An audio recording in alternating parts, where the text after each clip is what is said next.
ayat ini pun diungkapkan dengan kata yang umum, nisa'il mu'minin, ya. Nisa'il mu'minin itu bisa untuk yang merdeka, bisa digunakan juga untuk yang budak di masa itu, karena hukum mengatakan al-ibratu bi umumil lafzi la bi khususis sababi. Ya, hukum itu, hikmah itu diambil dari keumuman lafaz, tidak dikhususkan kepada sebab turunnya atau kondisi saat turunnya. Maka ayat ini memberikan gambaran besar pada saat itu diturunkannya ayat jilbab. Satu, untuk mengangkat derajat muslimah menjadi terhormat di hadapan Allah. Jadi ini hadiah nih. Ya, ini hadiah dari Allah untuk perempuan, untuk muslimah. Ya, saya kasih gambaran begini. Anda dikasih hadiah oleh yang paling disayang misalnya. Ya, laisa kamitslihi syai', enggak ada yang serupa dengan Allah. Ya, Anda diberikan hadiah oleh orang yang paling menyayangi Anda. Ayah Anda kasih hadiah, ibu Anda kasih hadiah, kan? Diterima nggak? Diterima ya. Bahkan tidak sedikit teman kasih hadiah langsung diposting, gitu kan? Teman kasih hadiah langsung diposting. Ini Allah kasih hadiah. Dan hadiah itu saking spesialnya mengangkat status perempuan menjadi terhormat.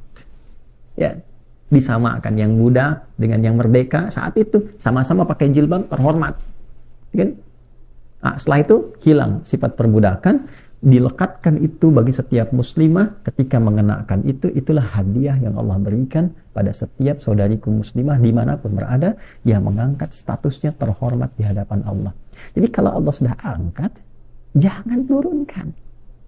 Kalau Allah sudah mengangkat terhormat, jangan rendahkan. Itu hadiah, ya. Dan hadiah itu mewah. Kenapa? Sebab ketika seorang perempuan meninggal, hadiah penghormatan Allah itu diabadikan menjadi bagian dari kafannya. Itulah sebabnya nanti perempuan punya satu kain tambahan ketika meninggal. Itu kain jilbabnya. Ya. Ini menandakan bagaimana Allah mengangkat derajat perempuan terhormat bukan hanya saat hidupnya, saat wafatnya pun pakaikan jilbab. Pakaikan bagian kerudung tuh, bagian atasnya itu untuk menutupi bagian kepalanya. Ya.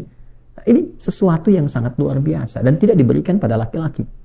Ya, yang paling dahsyat setelah itu apa? Fala yu'dzain. Setelah mengenakan tanda itu sebagai kehormatan dari Allah, pakai jilbab itu, fala yu'dzain. Maka dengan itu aman, ya. Dipastikan tidak boleh diganggu lagi. Artinya apa? Setiap perempuan di masa itu yang sudah menggunakan jilbab sebagai tanda dia muslimah yang terhormat, maka hukum melekat pada setiap laki-laki muslim untuk melindunginya, menjaganya. Dan itulah yang ditanamkan pada setiap pria-pria muslim yang melihat perempuan muslimah berkerudung, berjilbab dengan benar. Bukan hanya sekedar pakai, tapi dia gunakan jilbabnya untuk menjaga kehormatan dirinya. Ya. Jadi ketika Allah memberikan kepercayaan pada setiap perempuan muslimah dengan jilbabnya secara terhormat, maka iman kita memberikan respon untuk menjaga kehormatan itu di hadapan Allah. Jangan gunakan jilbab ini pada hal yang negatif. Ya, mencuri pakai jilbab untuk kamuflase. Ya, pakai jilbab kok korupsi misalnya, itu dosanya besar. Ya, kenapa? Karena saat dia melakukan tindakan kejahatan, orang menyoal, pakai jilbab kok begitu? Apalagi kesimpulannya salah. Ya, daripada begitu lebih baik nggak berjilbab, yang tidak koruptor. Ya, koruptor tidak berjilbab, ya, dibandingkan dengan yang tidak berjilbab tapi tidak korupsi. Nah, perbandingan sudah salah. Ya, sudah salah. Jadi yang disalahkan kemudian jilbabnya. Nah, kan sering saya katakan, kalau peci tidak masuk ke kepala, jangan dipotong kepalanya. Karena tidak semua perempuan berjilbab itu bersikap demikian. Tapi ketika kehormatan itu tidak dijaga, maka rendah statusnya. Ya, rendah statusnya. Untuk itu yang pertama, jaga kehormatan hadiah Allah itu. Ya. Yang kedua, fala yu'dzain. Hukum mengikat ketika perempuan yang menjaga kehormatan itu, bersikap yang baik, bersikap mulia, dikenakan kebanggaan Allah, mengangkat statusnya dengan terhormat.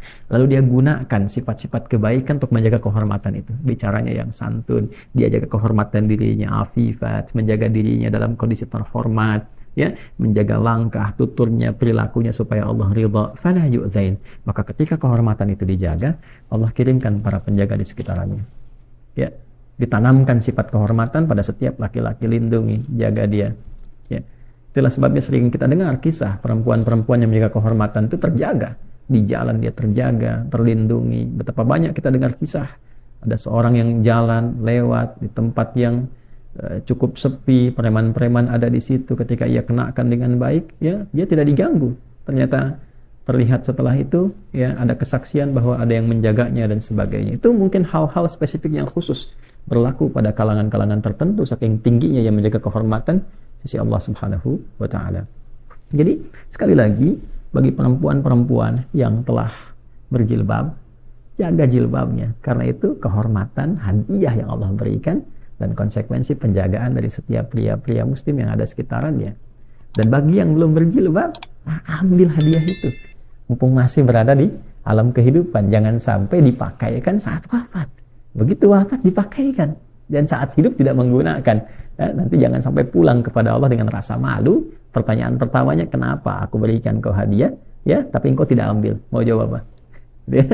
Nah, jadi itu penting untuk kita bawa sebagai nuansa yang menguatkan keimanan dan kebanggaan kita. Jadi kalau ditanya, kenapa sih kamu pakai jilbab? Sampaikan, ini hadiah Tuhanku kepadaku, hadiah Allah kepadaku yang mengangkat kehormatanku di hadapannya. Terus apa fungsinya? Ya kan? Fungsinya adalah satu, untuk memberikan kebahagiaan kepadaku, jaminan ketentraman bagiku, dan mengikat hukum bagi setiap lelaki muslim ketika aku menggunakannya, aku terlindungi dengan izin Allah Subhanahu wa ta'ala. Betapa banyak sekian teori, tapi ketetapan dari Allah ini yang paling indah. Wa kana Allahu ghafurar rahim. Dan sungguh Allah mengetahui tindakan-tindakan yang kadang kurang baik dikenakan oleh perempuan berjilbab atau yang belum siap untuk berjilbab. Allah memberi kesempatan. Jika ada yang ingin berubah, Allah ampuni. Jika ada yang ingin menggunakan itu pada kebaikan, Allah sayangi. Dan jika pun ada yang berlebihan ingin kembali, Allah terima dengan sifat rahmatnya. La taqnatu min rahmatillah. Jangan putus asa dari rahmat Allah Subhanahu wa ta'ala.